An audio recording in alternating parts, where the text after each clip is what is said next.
वे जानकर भी अनजान बनी रहीं, घूंघट के अंदर बेजान बनी रहीं। देखा दुनिया को पर्दे के पीछे से ही, देखा दुनिया को पर्दे के पीछे से ही, कहीं इज्जत तो कहीं परंपरा की पहचान बनी रही। नमस्कार, मैं हूँ ऋचा और मुझे देखकर आप ये समझ ही गए होंगे कि आज मैं किस विषय पर बात करने जा रही हूँ। जी हाँ, मैं बात करने जा रही हूँ घूंघट की उस प्रथा के ऊपर जो सदियों से चली आ रही है। देश में आज भी एक बड़ा तबका है जो कहीं खुशी तो कहीं मजबूरी से घूंघट ओढ़ने को बाध्य है।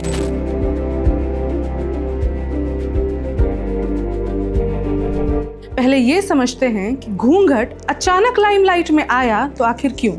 तो आपको बता दें कि हाल ही में फेमस टीचर खान सर का रिसेप्शन हुआ था, जहां नामचीन लोग शिरकत करने पहुंचे थे। इस दौरान सबसे ज्यादा जिस चीज ने सबका ध्यान अपनी ओर आकर्षित किया वो था खान सर की वाइफ का घूंघट।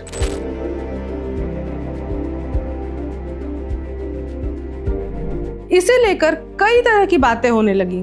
लोगों ने खान सर को ट्रोल करना शुरू कर दिया, जिस पर खान सर ने कहा कि एक ग्रामीण परिवेश से आते हैं और उनकी संस्कृति और परंपरा है तो उन्हें इसे फॉलो किया।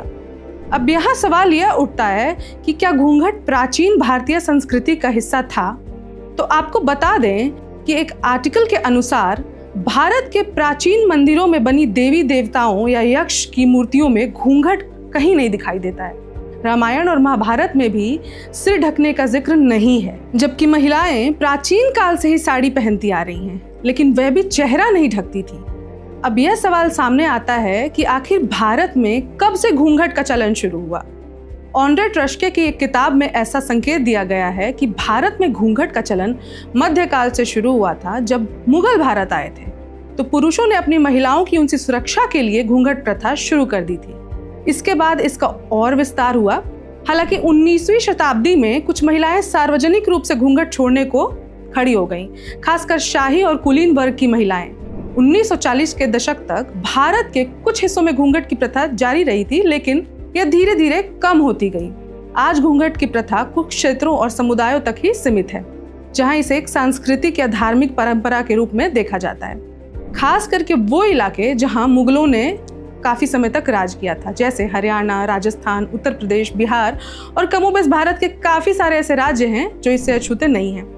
अब बात घूंघट की हो रही हो और 1993 में आई हमें राही प्यार के का वो सुप्रसिद्ध गाना याद ना आए, जिसने उस वक्त के कई रिकॉर्ड तोड़ दिए थे। जी हाँ, मैं बात कर रही हूँ आमिर खान और जूही चावला का गाना घूंघट की आड़ से दिलबर का दीदार अधूरा रहता है, जब तक ना पड़े आशिक की नजर श्रृंगार अधूरा रहता है। गौर फरमाइएगा, जब तक ना पड़े आशिक की नजर श्रृंगार अधूरा रहता है। यह सुनकर एक सवाल यह भी उठता है कि घूंघट क्या 16 श्रृंगार का हिस्सा है? तो आपको बता दें कि ऋग्वेद में 16 श्रृंगार का जिक्र मिलता है।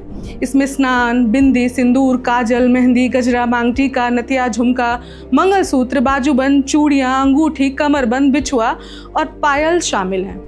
क्योंकि मैं भी एक महिला हूँ तो मैं भी ये ज़रूर जानना चाहूँगी कि न्यूज़ रूम में मौजूद मेरे साथियों की घूंघट को लेकर क्या राय है।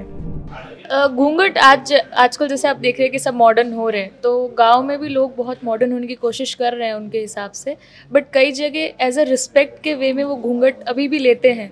और मैं ऐसा नहीं है कि घूंघट नहीं ले सकती, जहाँ पे बड़े हैं, जहाँ रिक्वायरमेंट है वहाँ लेने में कोई दिक्कत नहीं है। घूंघट कोई दबाव नहीं है, पहली बात तो ये दबाव नहीं है तो डिबेट हाँ, नहीं होना चाहिए। बट हमें पता नहीं है ना कि उसके पीछे दबाव है या नहीं। उस पर आप क्या कहना चाहते हैं? उस पर कोई नहीं है। उस पर तो ये बात है कि भाई जिनको लेना है वो लें, नहीं लेना है नहीं लें। लेकिन हाँ, अगर ये नहीं है कि भाई लेना ही लेना है, घूंघट तो होना चाहिए और घूंघट के बिना ऐसा कुछ नहीं हो रहा है कि दुनिया जो है तो खतरे में आ रही है, किसी की भी कोई धर्म खतरे में नहीं आ रहा, तो जिसको लेना है तो ले, नहीं लेना है नहीं ले। वैसे नहीं लेना चाहिए, मेरे तो ये मानना है। देखिए, घूंघट के अपने फ़ायदे नुकसान दोनों हैं। फायदे क्या हैं? फ़ायदे ये हैं कि बॉलीवुड वालों को गाने बनाने को मिल जाते हैं। इसके अलावा मुझे कोई ख़ास फ़ायदा दिखता नहीं है। एक आड़ पर पर्दा मर्यादा के नाम पर जो घूंघट सालों से थोपा गया है, कोई बहुत अच्छी चीज़ नहीं है। लेकिन आप अपने से पहले वाली पीढ़ी तक जाएंगे तो उनके कल्चर का ये हिस्सा हो चुका है और लंबे समय से इसकी प्रैक्टिस जारी है।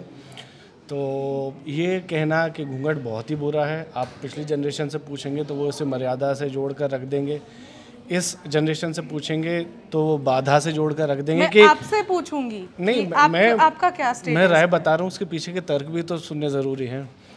तो अगर मैं इस वक्त मान लीजिए कि एक महिला हूँ और मुझे ये काम करना पड़ रहा है, मेरे साथ में मेरे सहयोगी सीनियर भी बैठते हैं, तो मैं अब घूंघट डाल के काम करूँगा तो प्रैक्टिकली पॉसिबल नहीं है। और महिलाएं अपने दैनिक जीवन में इतने सारे काम करती हैं, उसमें ये सब कर पाना कि घूंघट डाल के बर्तन, किचन, ये सब, या आजकल जो महिलाएं काम कर रही हैं ज़्यादातर ऑफिसेज़ में, घूंघट डाल के पॉसिबल नहीं है।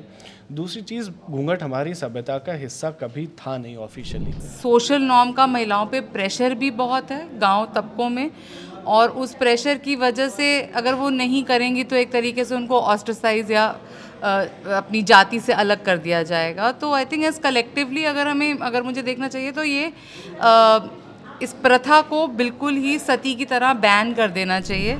हमने अपने साथियों को सुना, उनको सुनने के बाद अब हम जरा इससे होने वाले नुकसान की बात करते हैं। क्या इससे कोई नुकसान है? तो लंबे समय तक फेस ढकने की वजह से सफोकेशन हो सकता है और ठीक से देखने या दिख पाने में मुश्किल हो सकती है। देख और दिख ना पाने वाली समस्या से मुझे 2024 में आई फिल्म लापता लेडीज की याद आ रही है, जिसकी पृष्ठभूमि ही घूंघट थी।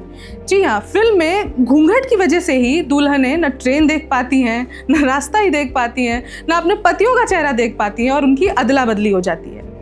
अब बात करते हैं देश दुनिया की, पूरी इस दुनिया की, जहाँ घूंघट तो नहीं लेकिन कह सकते हैं कि हिजाब, जो कि पर्दा सिस्टम का ही एक दूसरा फॉर्म है, वो बैन है। तो आपको बता दें कि तुर्की, कजाकिस्तान, ऑस्ट्रिया, कनाडा, रूस, उज्बेकिस्तान, फ्रांस और स्विट्जरलैंड जैसे देशों में हिजाब बैन है। भारत में तो अक्सर ही हिजाब का मुद्दा सामने आता ही रहता है, जैसे कि उडुपी के गवर्नमेंट पीयू कॉलेज में हिजाब को लेकर 2021 में काफ़ी विरोध प्रदर्शन हुआ था, जब कॉलेज ने यूनिफॉर्म का एक कोड लागू कर दिया था और हिजाब पहनने से मना कर दिया था। ऐसे ही कुछ वर्ष पहले मशहूर सिंगर और कंपोजर AR रहमान भी काफ़ी विवादों में घिर गए थे, जब उनकी बेटी खतीजा ने बुर्का पहनने वाली तस्वीर शेयर की और वो काफ़ी वायरल हो गया। हालांकि इस पर उनकी बेटी का कहना था कि वो जो भी पहन रही हैं वो अपनी मर्जी से पहन रही हैं। इस विषय पर वन इंडिया ने मानवाधिकार की महिला विंग की बिहार अध्यक्ष रूपाल आनंद से भी बात की। सुनिए उन्होंने क्या कहा इस विषय पर। किसी भी मायने में, डायरेक्ट हो या इनडायरेक्ट, किसी भी रूप से किसी पर भी ये दबाव नहीं डाला जा सकता है। ये मानवाधिकार के विरुद्ध है। कोई महिला साड़ी पहने या कुछ पहने, ये उनके खुद के विचार है। अगर कोई मुझसे पूछे घूंघट के लिए बोले तो मैं उनसे ये पूछना चाहूंगी, क्या उनसे घूंघट लेने से किसी का विकास हो सकता है क्या? अब बात करते हैं भारत के कुछ रिफॉर्मर्स की, जिन्होंने घूंघट प्रथा का काफी विरोध किया। उनमें पहला नाम आता है सिख धर्म के तीसरे गुरु अमरदास का।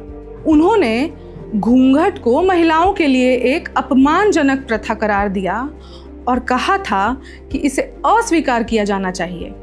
इनके अलावा प्रसिद्ध समाज सुधारक ईश्वर चंद्र विद्यासागर ने भी घूंघट प्रथा का काफी विरोध किया।